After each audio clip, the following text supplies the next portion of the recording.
Ndị be anyị na Bọlachi, anyị sị ka ọ dịrị unu na mma, anyị sị ka nke onye chikwelu ya zelu.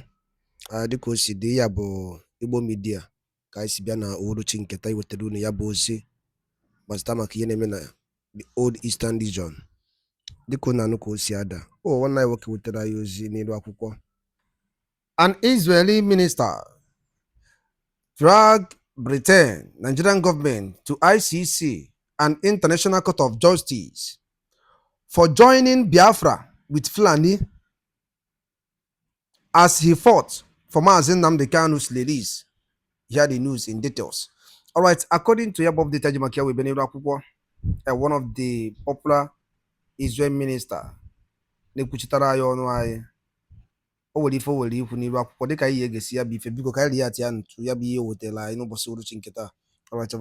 Biafran War was one of the most brutal and bloody conflicts of modern times. Also known as the Nigerian Civil War, it left 1 million dead and millions more displaced. It also shaped so much of our thinking on secession and independence. And yet today, it's largely forgotten. So what was the conflict all about? And why was it so especially significant? The British decision in the early 20th century to merge the two Nigerian protectorates, a decision taken for economic reasons, created an entity that was fundamentally at odds with itself. This would eventually have dramatic and tragic consequences following the country's independence in 1960. The tensions between North and South soon spilled over into the political arena, leading to mass killings and one of the most significant wars to affect modern Africa. Indeed, the Biafran War was widely regarded as the most pressing humanitarian disaster of its day. Over the course of 2.5 years, millions died in a conflict that led to mass starvation. And then you come down and then you go there. And then all the way there, and a Hamufu, and back there again. But what they've done very cleverly is to, unfortunately, what is known again is it Littleton Constitution during the colonial era. What they did was to identify the people around here because they spoke a different dialect from us, to say, hey, you are not Igbo. And when we leave, the Igbos, the same charge against the Jews all over the world, they will dominate you. They're very domineering. Because of that, they gave them different names, took away the Igbo names and gave them different names. Therefore, or thereby concentrating the bulk of the Igbo Biafra within this area. But unfortunately for them, they don't know that we still have access here, up to here. We still have access to the sea around here. Oh, I'm presuming that that's obviously a strategic issue, that you need to have your own... And the government at the time was very against the Igbo population. They had massacred them in 1967 in the Biafra War, and still there's persecution till this day. So we knew coming into Nigeria, we're not here to get involved with the politics, but we're here to tell the story of a population that many in the government experience or think of them as their enemies. So we land in Ogidi. Getting involved in the politics. Well, we're not here to play politics in Nigeria. We're just here to say that no agenda. Connection. Yes. Yeah. Well, there are movements trying to separate the southern part of Nigeria, which is Biafra, Igbo land, and to create independence from Nigeria. So that's the politics that they fear. That's not what I'm involved with. I'm just talking about their Jewish heritage and trying to reconnect our greater family. And I'm doing this all around the world right now, starting in Africa and all across Africa we've been.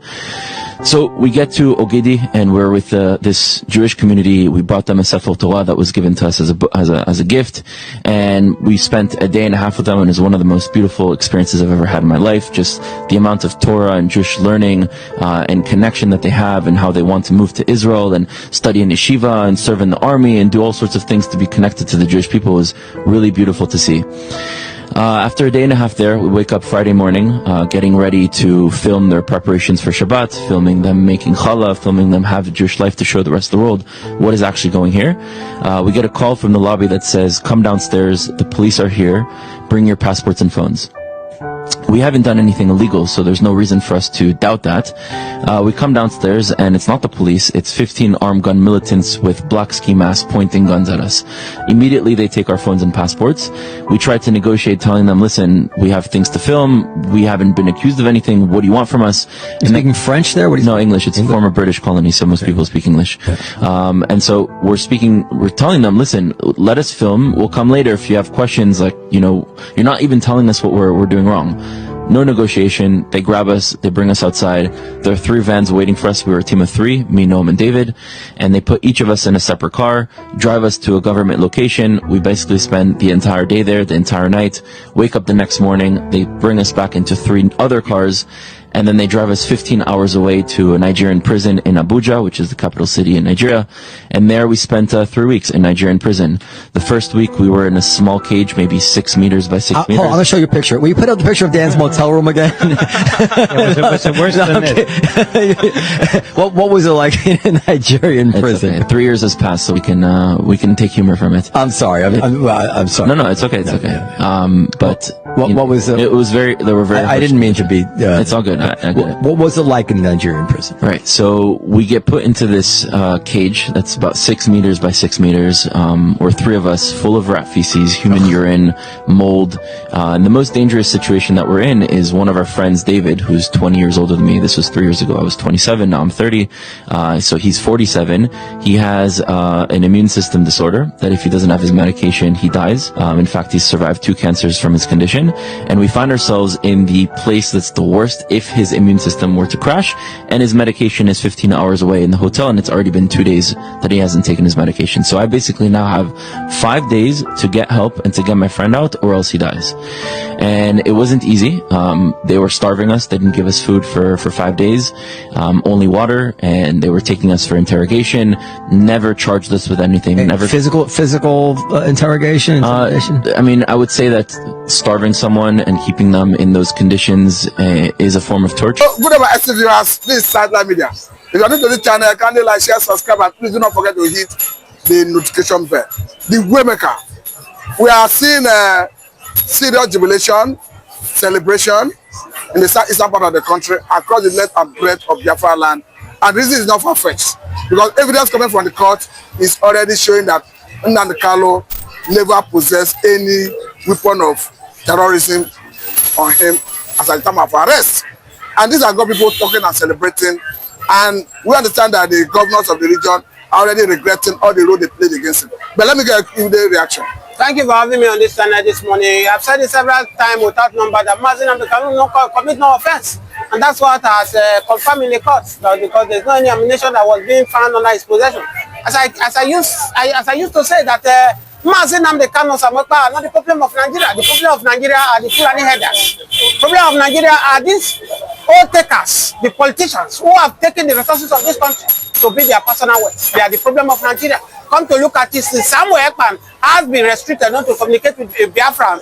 Nnamdi Kanu under the DSS. Killing has been going on in the southeast.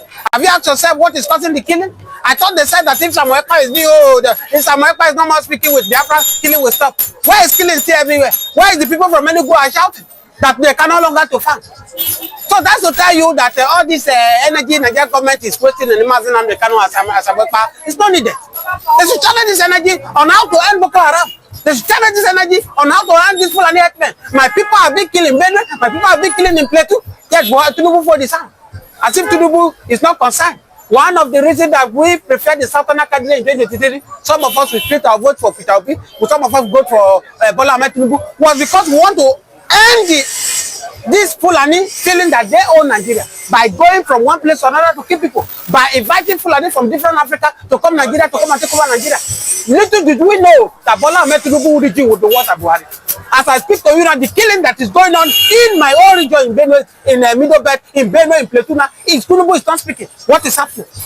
Is Tinubu using all the Middle Belt to play politics? I will say we can no longer take it. Enough is enough. And that's why we are saying that Nnamdi Kanu commit no offense. Everything Nnamdi Kanu preached over 10 years ago, he was only voice in the wilderness, shouting, preaching this message about the agenda of Fulani, about them taking over Nigeria, Islamizing this country. And that is what is going on. Are they not killing in Yoruba land? Are they not killing in the southeast? Are they not killing in the middle belt? They are killing everywhere. So if Nigeria were to be a country that value people, Nnamdi Kanu will have been valued and protected by armies, because he was the one against all. He came out to tell Nigeria to prepare ahead.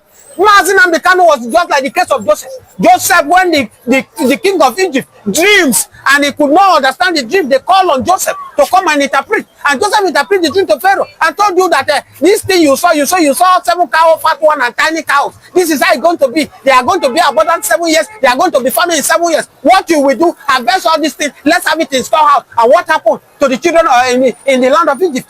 When they were farming other places, the 7 years that the Egyptians used to gather food items with the help of Joseph's interpretation of dream was what saved the children of Egypt. To the extent that the people of Canaan, they moved to Egypt to go and secure, to go and survive. And that's what is happening in Nigeria today. Many Nigerians today are running from Nigeria, go to Europe, go to Ghana, to go countries that which not possible to go. I wish Nigeria government listened to Nnamdi Kanu. Remove sentiment of hatred against Igbos. And what this young man is saying about this Fulani, could it be? And we projected and they work fast, all these things will have not happened. Today, as I speak to you, Buhari confirmed me, the former president, that the Fulani men that are killing are not Nigerians. That they are Mali, Burkina Faso Fulani that came to Nigeria. But the question I want to ask you this morning is that how did these Fulani men came into Nigeria? Buhari and APC imported these people come. How did they import it? Buhari told Nigeria that if Jonathan forced himself in Nigeria in 2015, he's going to make his government ungovernable. And today, nobody is questioning Buhari. That statement you make, that statement is what we are facing today. That you can see this Fulani moving from one place to another. They are killing people, driving people. In my place in Benue, in Plateau, they kill people, they take over their land. Even the governor of Benue came to the national news channel and told Nigeria that, oh, the Fulani that are killing my people, they are not Nigeria Fulani, they are Benue. Oswald, if they are not Nigeria Fulani, what are you waiting for to the president?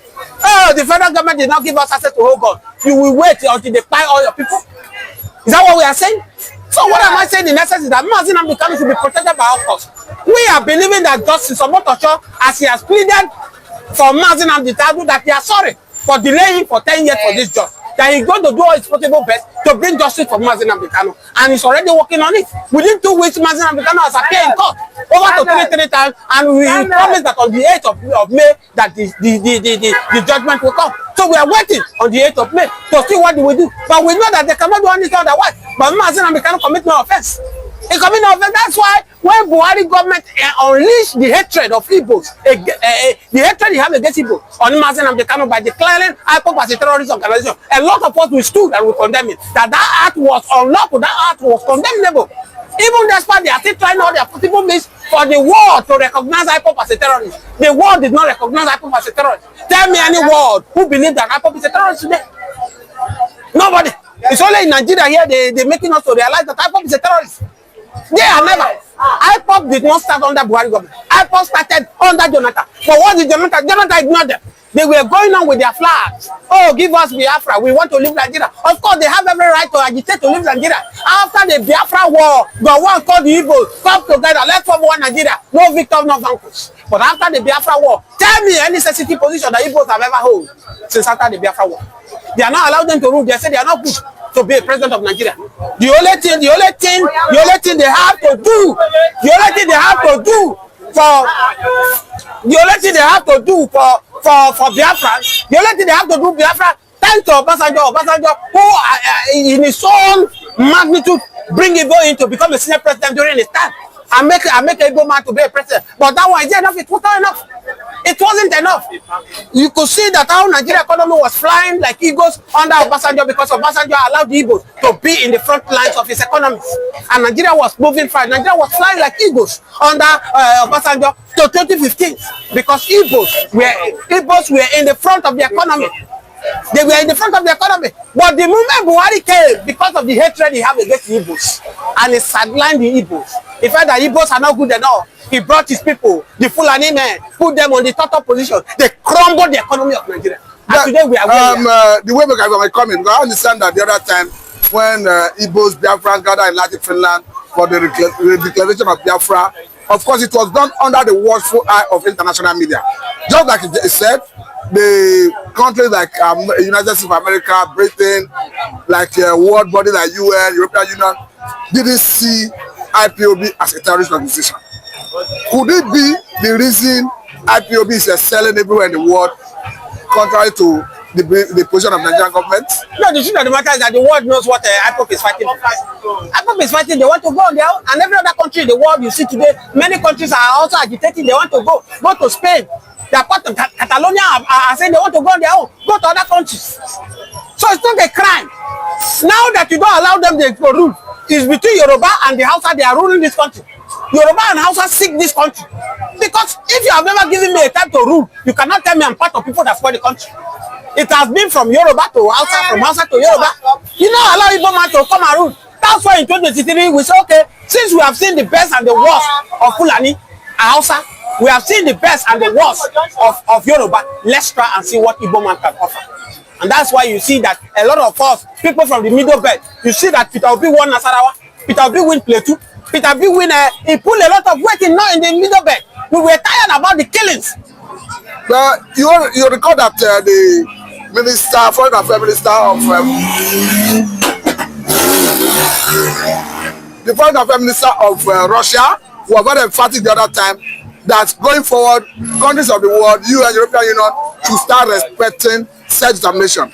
And we know that once you talk about self-determination globally, the first thing that comes to mind is Nnamdi Kanu and Biafra. Yeah, that's why we are saying that Nnamdi Kanu is, for me, is not doing anything wrong by fighting for Biafra. You know, I keep saying that Nnamdi Kanu is preaching the right message he's supposed to preach. We are prolonging the evil days in this country. The earlier you allow everybody to go, the earlier will be better for us. Igbo will be the Japan of Africa. Igbo will be the China of Africa now, if they allow Biafra to go. And it should be of a benefit to every other African country in the world. By holding Igbo, you are pinning them down. You say, oh, if we allow Igbo to grow, they will dominate. We are doing ourselves. These people are talented. These people are blessed by God. That's why you see Igbo man will have a shop near you. Before you know, you expand, they have 5 shops. You think, oh, how did he do it? It's not a magic. They were born by it. It's not juju. Juju know they do business. Oh, this man is a ritualist. You go carry juju for a land, come they do business. Go do your own juju. This is by juju. These are people that are blessed. If you look at most of the countries that are doing well in the world, Igbos are in the front of their economy because they are gifted. They might not go to school, though. Most of them don't go to school. They do well more than professors. You see, Igbo boy, you know, go school. He cannot even write his name, but he's a millionaire. What is he selling? Million. They know the brain is there. They are born with it. The Bible says you cannot cause whom God has blessed. I feel that the Igbos are blessed by God. Don't forget that their origin is from their Jews. You guys, so the reason Nigerians we are where we are now is because of the hatred against Igbos as a nation. Buhari did it. Now, Bola Ahmed Tinubu, which I think he will do different. He's always doing the work because Bola Ahmed Tinubu is more or less Yoruba government. If we can condemn a Buhari who is a military man, how can we not condemn a Tinubu who is a civilian? Who said he's a Democrat? Who has run away from the dictatorship of Abacha? So all we are saying that if you want Nigeria to be better, bring Igbo back. Let Igbo be in the appeal of the economy of Nigeria, and you see Nigeria will rise up again. All these shenanigans, economy, Bola Ahmed Tinubu is doing. Look at the Minister of Power. Where he tell you, we have badge A, we have badge B, Minister of Power. Do you see the light? Nigeria are paying through their nose, but we don't see the light. As I speak to you now, yesterday, he said Nigeria to be get ready because the tariff will be hiked again. Nigeria are paying through their nose. And that is what you get when you pay people who have nothing to offer in the place of authority. That's what you have. What is very thank you for your time. This is a good place to let you go. Thank you for having me. Ngwanu, dalo nini no umunnem dikun sinesera ni Igbo media. Gini kunu wali ikwu na nkawa nke unu. Gbasta maka ihe nọ n'iru akwụkwọ n'ụbọchị uhuruchi nke taa. Gwa ya ife iche n'ụdị nke gị. Deela ya n'akara kọmentị ka mara ihe i chere. Ma chetakwa tụsa ya bụ ozi ka o were ụmụnne anyị ndị ọzọ ntị. Ndewo na ụmụnne m ka